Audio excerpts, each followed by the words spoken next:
This is the darkest part of the castle. Sun comes in through the windows, and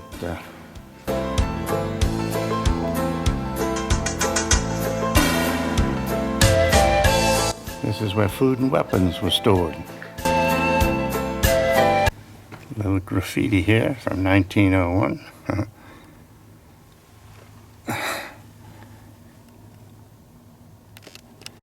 Okay, read it again. This area probably served as a cellar during the Savoyard epoch, before being converted in the 16th century into a place of probable execution. It is equipped with a direct access to the lake, a door serving as a way of escape in case of attack.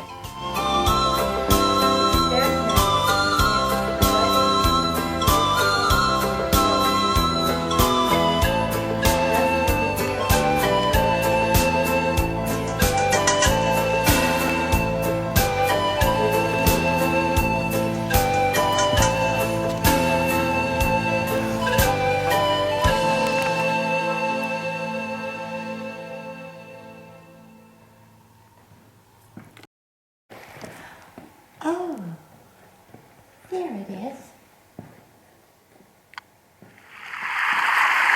Number 9. Now we are in the area which is generally known as Bonivard's prison. Go round the first pillar and stand and look at the white wall, on which you see a charcoal drawing. You are standing by the remains of a wall marking out a space of about 9 feet by 9 feet. This is the croton, a dialect word which means dungeon cell. It was most probably an enclosed space where prisoners were held. The drawing shows the crucifixion. We do not know who did this drawing, nor even who ordered it. It shows Christ on the cross, surrounded by the Virgin, St. John, and other saints. Now turn around so that your back is to the picture. As through the years. When Lord Byron visited the castle, he was told the story of Francois Bonivard, a famous political prisoner who opposed the Duke of Savoy. He was caught and spent 6 years imprisoned at Chillon. At the base of the 5th pillar, just before the screen with the pictures, you can see the ring to which Bonivard... which all had to be removed to open up the crypt. The chapel was dedicated to Saint Pantaleon, the patron saint of doctors, while the crypt was under the protection of Saint Tryphon. This place was abandoned when the Counts of Savoy had a second chapel built on top of the rock in the 13th century.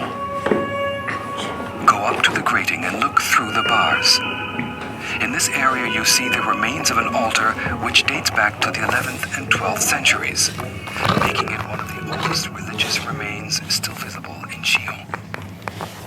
When an archaeological dig was carried out here more than 100 years ago, archaeologists found pieces of an ivory reliquary. You can see a copy of it in the display case. Now we'll continue with our tour. When you come out of the crypt, turn left and go past number 11. Go on.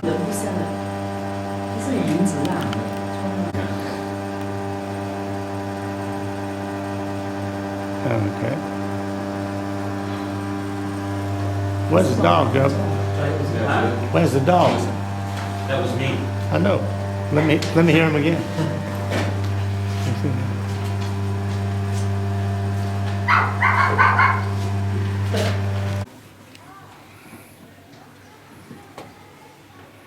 Is this right? Well, he didn't come back down. Number 12. Here we are back in the castle's first courtyard, where you came in. Opposite, you see some striking wooden roofs with dormer windows, a little bit like those you find in a Bernese chalet. These windows are relatively recent, since they date back only about 100 years. Under the windows, you see the doors of what were once the castle stables and cowsheds. Part of this area was built after an earthquake in 1584, which made it necessary to reorganize the whole of the courtyard. Above the roof,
cut from a whole animal, such as an ox, a bear, or a boar, which was being roasted on a spit in the huge fireplace. Look at the tables opposite the fireplace. This will give you an idea of what this dining hall might have looked like long ago. On each side of the tables, you can see two large wooden pillars, which support the ceiling of the hall.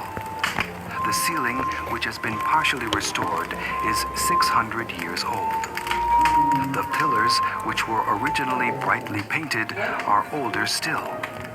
They are nearly 800 years old. On the one at the far end, you can see traces of scorching.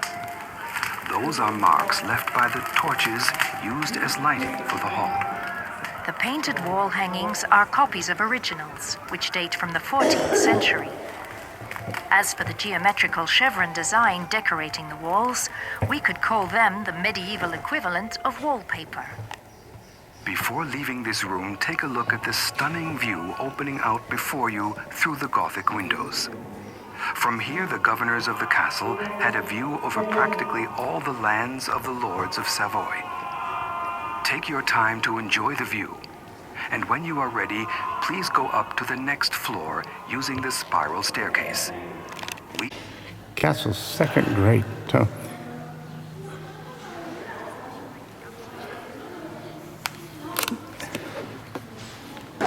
When the entire hall underwent thorough restoration.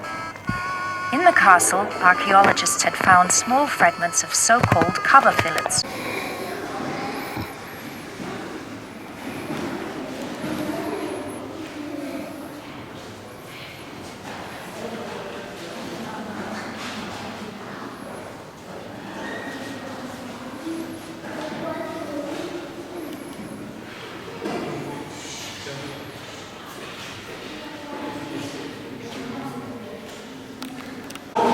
And we decided that these two right here are Janice's suitcases for traveling, because she might pick up a few others here. We call that Monica stove.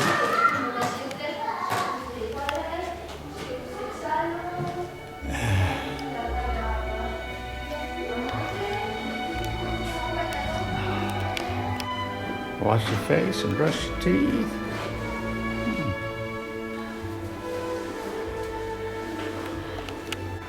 This is Peter II room. This room accommodated guests during the Sauvé period. The lower parts of the walls are painted in gray against a white background. 1587. Above, very significant remains of designs painted in the 13th century can be seen. The partition was rebuilt in 1921. Thank you.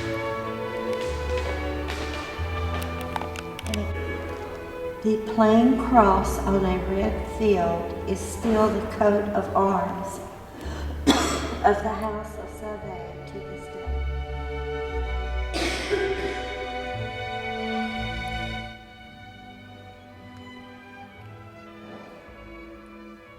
Number 18. This hall is used for the temporary exhibitions put on by Chillon Castle. Perhaps you will find one here today. But if you don't, you can take your time to look around this hall, one of the biggest rooms in the castle.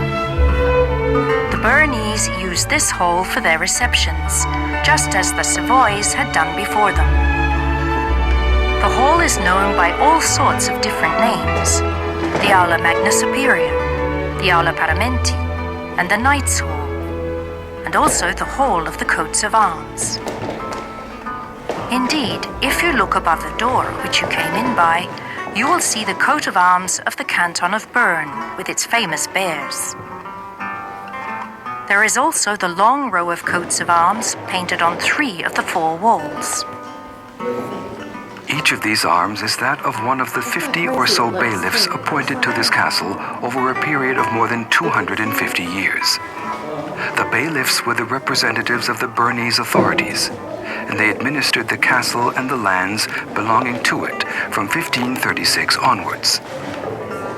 It wasn't until Vaud gained its independence from Bern in 1798 that the Bernese gave way to the Vaudois.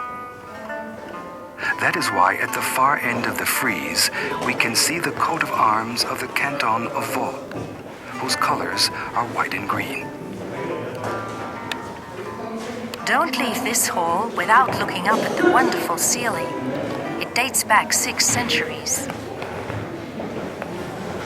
Leave by the door with the Vaud coat of arms. Then turn right and go into room number 19. We are now in the bedroom of the lord of the castle, which translates into Latin as Camera Domini, the name by which it is known. This room overlooks the 3rd courtyard of the castle, which you can see from the window. When the sun shines into the room, the intersecting window frames cast a shadow onto the floor in the shape of a cross. From here, the Lord had a view directly onto the keep, the place which symbolized his power. The bedroom is at the very furthest end from the entrance to the castle, which means that it provided a maximum of security. The staircase you can see to the left of the window behind the glass panel enabled the counts and later the dukes of Savoy to go down to their private chapel. We shall be visiting it in a moment or two. In case of danger, they could go up the stairs and get out onto the sentry walk, which they could then use to reach the keep. Let's now have a look at the ceiling. The Camera Domini contains decorative motifs, which make the room unique and quite magnificent. The little crosses we can see above our heads were once covered with a thin layer of silver or tin, while the fleur-de-lis on the wall may have been covered with a thin layer of gold. The cross is that of the House of Savoy, while the fleur-de-lis are doubtless a reference to the arms of the French kings. Note the blue on the walls, which was a very rare color at the time. Only rich people could afford blue pigment because it was made using a powder. This is the drawing room. It was used in the Middle Ages as with drawing, the dressing room, the window, corner, chimney.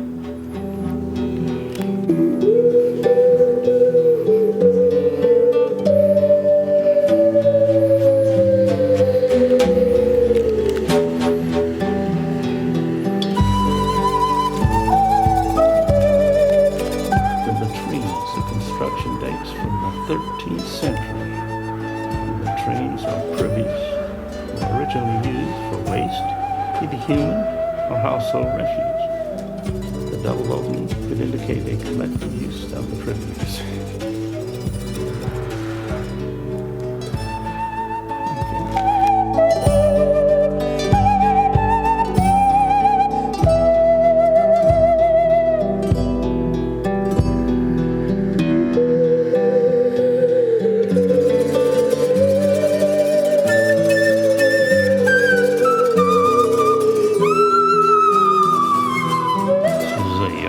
Panel room was probably used in the 14th century to accommodate the ladies of the House of Savoy. The original 15th century ceiling was moved from Villeneuve to Chillon and put in place in 1931. The cannon also from Villagoo was put in 1925. This room has a splendid view of the lake, the town of Montreux, and the Chillon vineyards.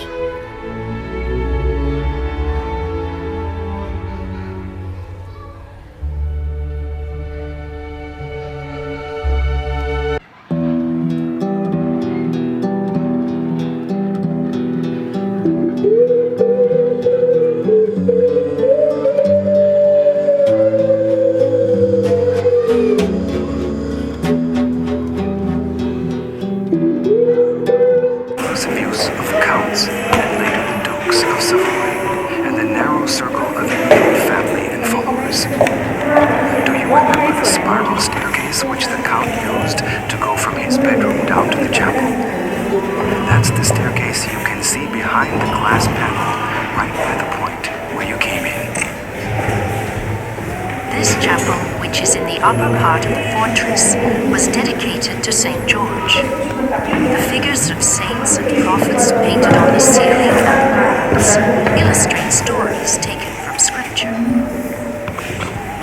The paintings in the chapel have a complicated history, but we now know that only the ones on the ceiling are original. They date back to the 14th century. All the others have been largely reinterpreted and restored.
It was here, in this area known as the Hall of the Scribes, that the administrative work was carried out during the Savoy period.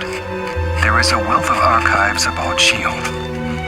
The accounts kept for the Savoys contain important information about the maintenance work and alterations carried out on the castle. The accounts also reveal a lot about different aspects of daily life under the Savoys. The names of their guests, the type and quantity of food consumed, the sums spent on buying clothes, the salaries paid to the castellan and his garrison, the names of the doctors attached to the court and of the people.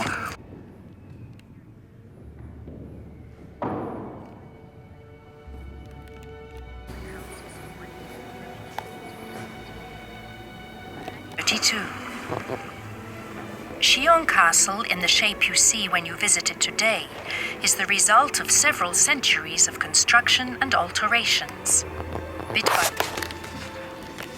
Based on the work carried out by Albert Neef, who held the post of cantonal archaeologist at the end of the 19th century. The plaster models he had made in 1911 are designed like a sort of puzzle, consisting of a number of different modules. The blocks can be joined together so that it is possible to show the castle at different periods of its development.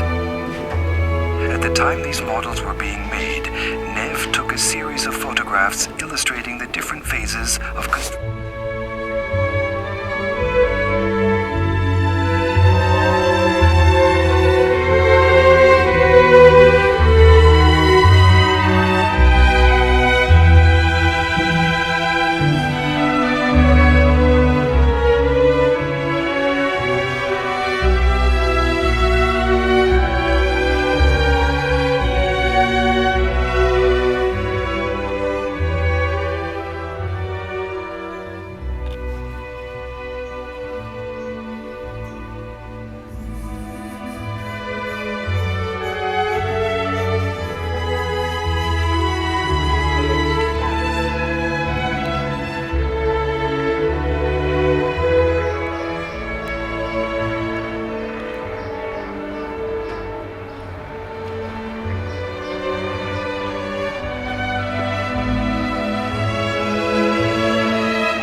The cannon come into play.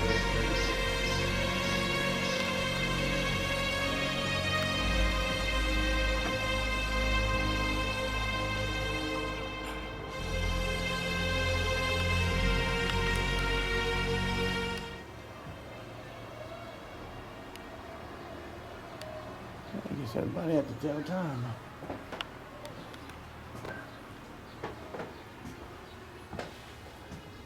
Oh, there's a falcon flying around out here, Daddy. Right.